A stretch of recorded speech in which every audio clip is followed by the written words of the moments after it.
اللہ کے نبی کتنے خوبصورت زندگی کے اصول بتا گئے ہمیں. لقد کان لکم فی رسول اللہ اسوۃ حسنہ.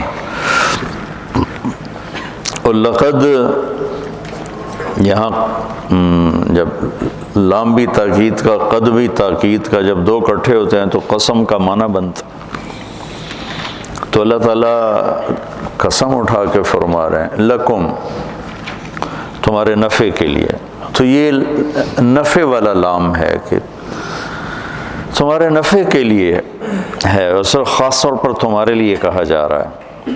فی رسول اللہ اسوۃ حسنہ. ایک اسوہ کا مطلب ہے نمونہ. حسنہ کی جگہ کاملہ کا لفظ بھی آ سکتا ہے کہ مکمل نمونہ ہے. مکمل کا لفظ ہیوی ہے، حسنہ کا لفظ پرکشش ہے، خوبصورت. اور خوبصورتی ہر انسان کی کمزوری ہے.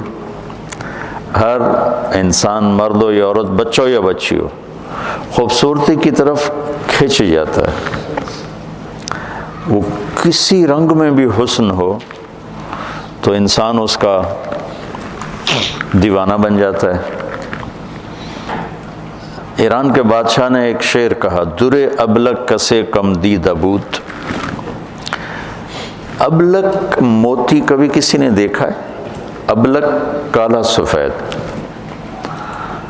تو اس نے شعراء کو بلا کر کہا کہ اس پہ مصرع مکمل کرو، مجھ سے نہیں ہو رہا.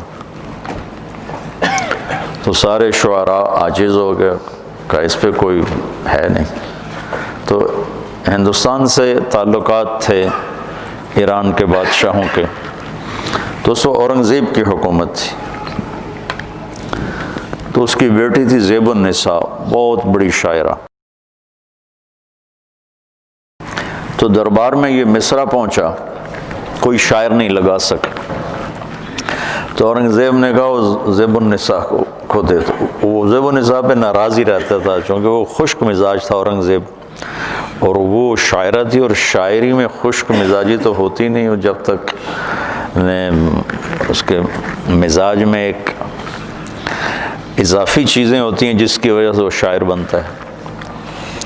تو اس کے سامنے مصرع پڑھا گیا، در ابلک کسے کم دید ابوت. تو اس نے بغیر سوچے کا ولے اشک بتان سرما آلوت.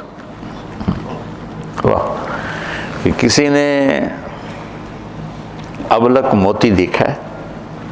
تو اس نے فوراً مصرع جوڑا، ہاں معشوق کی سرمگی آنکھ کا نکلا ہوا آنسو. تو کمال ہے. جب اب یہ ایسا حسن تھا کلام کا کہ بادشاہ نے جب یہ سنا تو وہ پاگل ہو گئے.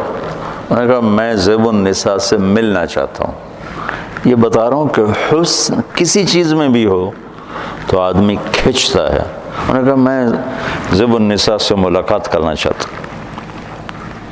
وہ مجھے کہے گی تو میں وہیں آ جاؤں گا کہ میں ایسی شاعرہ کو دیکھنا چاہتا کہ اس نے کتنا خوبصورت اسلوب اور تشبیہ اور کمال کر دی. تو زیب النساء نے پھر شعر لکھ کر بھیجا، در سخن من مخفی منم چون بوئے گل در برگ گل. میں اپنے کلام میں اس طرح پوشیدہ ہوں جیسے پھول میں خوشبو پوشیدہ ہوتی. ہر کے دیدن میل دارد در سخن بیند مرا. جسے مجھے دیکھنے کا شوق ہے وہ مجھے میرے کلام میں دیکھ لے. ہر کے خواہی میل دیدن، ہر کے خواہی میل دارد در سخن بیند مرا. فارسی بھول بھلیاں ہو گئی، اتنی پڑھی بھی نہیں تھی. ہر کے خواہی میل دارد در سخن بیند مرا. جو چاہتا ہے کہ میں دیکھوں تو مجھے میرے کلام میں دیکھ لے. میں نے ایک چھوٹی سی مثال دی ایسی اچانک. تو انسانی فطرت ہے کہ خوبصورتی اس کو پکڑ لیتی ہے. تو میں قربان جاؤں، اللہ نے کہا تمہارے لیے حسین ترین اگر زندگی گزارنا چاہتے ہو تو میرا نبی ہی نمونہ ہے. چونکہ ایک ہے زندگی خوبصورت ہو، ایک ہے اسباب زندگی خوبصورت ہو، کپڑا ایسا ہو، سواری ایسی ہو، گھر ایسا ہو، برتن ایسا ہو، یہ تو اس کا علم تو ہمیں معلوم، لیکن زندگی خوبصورت ہو یہ علم ہم نہیں جانتے، یہ سب اللہ کے پاس ہے. اور اللہ کے بعد پھر اللہ کے محبوب پہ اتارا کہ ما ينطق عن الهوى ان هو الا وحی یوحی. تو ایک ہماری کمزوری ہے حسن پرستی.